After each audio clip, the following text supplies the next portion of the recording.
भगवान शंकर महादेव हैं, देवों के देव हैं।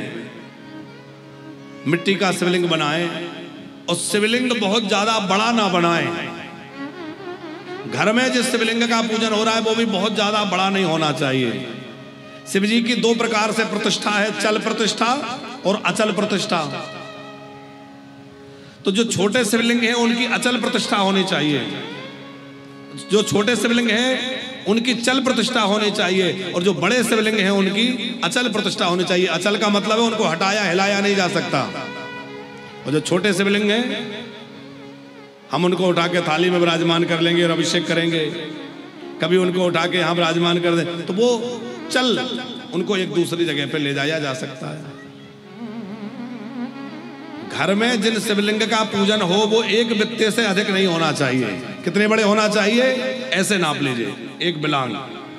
एक बित्ते से अधिक के शिवलिंग जो है वो घर में पूजन में नहीं होना चाहिए। यदि इससे बड़े शिवलिंग हैं तो उनको मंदिर में प्रतिष्ठित कराइए।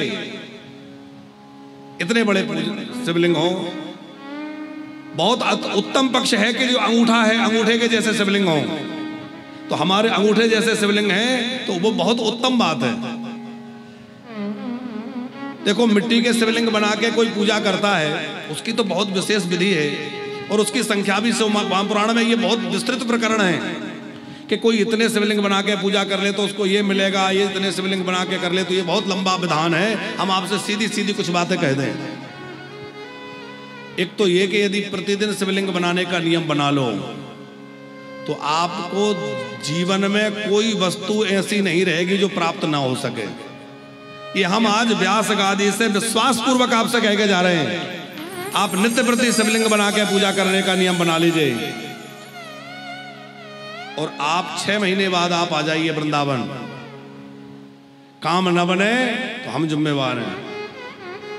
मिट्टी का शिवलिंग बनाइए, नित्य प्रति गाय के दूध से अभिषेक करिए, थैली के दूध से नहीं, भैंस के दूध से नहीं, जर्सी गैया के दूध से नहीं। हम लोगों ने गाय को तो डंडा मार के बाहर निकाल दिया, सड़कों पे घूम रही हैं और सोच रहे हैं कि हम शंकर जी को प्रसन्न कर ले। अब घर में जब गैया ही नहीं है, दूध नहीं है, तो भैंस का दूध चढ़ाओगे? भैंस के से तो भगवान प्रसन्न नहीं होंगे। आप कहेंगे दूध तो दूध है, इसमें गैया और भैंस क्या करेगी?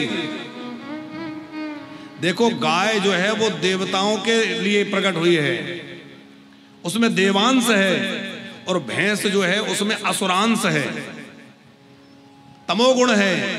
वो भगवान शंकर उसका दूध दही ग्रहण नहीं करते। एक और बात, अभी हम शिवलिंग का वहां महादेव जी का दर्शन करने गए ना, तो जब शिव जी का दर्शन करने गए तो हमने देखा वहां कान में लोग नंदी के कुछ कह रहे थे। नंदी जी के कान में कुछ कह रहे थे ना पंकज जी? आपने भी देखा होगा, जहां शंकर जी का मंदिर होता है लोग भगवान शंकर के पास में नंदी होते हैं, उनके कान में कुछ कहते हैं। खैर हमने तो आज तक नहीं कहा, आपने कभी कहा है? अच्छा सच्ची ईमानदारी से बताओ किस किसने कहा है? सबको पता है।